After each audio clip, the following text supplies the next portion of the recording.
Jadi kalau secara bahasa al-fiqhu itu ya al-fahmu, faham.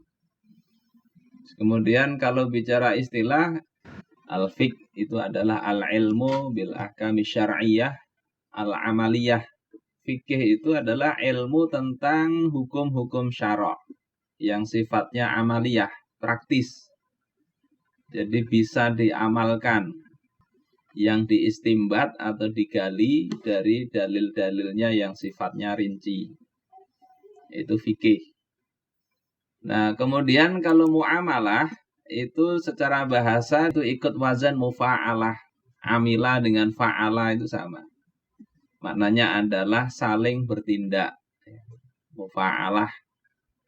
Ada dua belah pihak yang saling melakukan aktivitas, saling mengamalkan muamalah.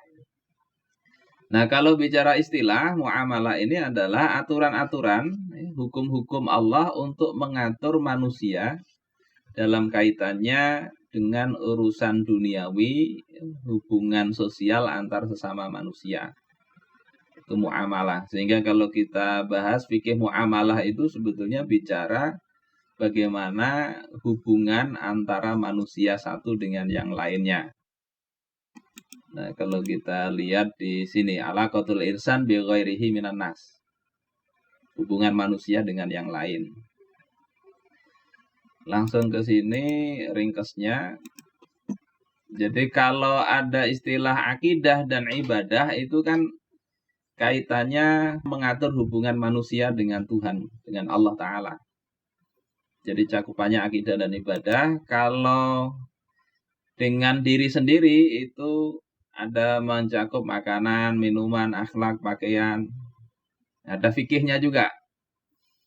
Kemudian, nah muamalah ini di sini posisinya. Yakni hubungan manusia dengan manusia yang lain. Sebetulnya secara luas dia membahas tentang pemerintahan, kemudian ekonomi, sosial, pergaulan, kemudian pendidikan, politik dalam dan luar negeri, itu terbahas di dalam muamalah. Cuma kemudian makna ini menyempit, sehingga kalau bicara muamalah itu akhirnya bicaranya ke ekonomi. Jadi ada pasar muamalah yang kemudian si pembukanya ditangkap itu Zaim Saidi.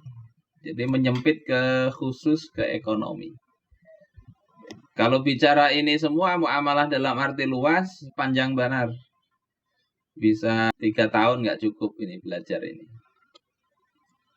Kemudian di samping muamalah itu ada mencakup ukubat. Ukubat ini sistem sanksi.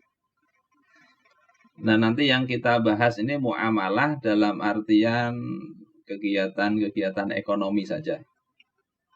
Saudara-saudaraku sekalian yang dimuliakan Allah Ta'ala, ini terkait cakupan kajian fikih muamalah ini.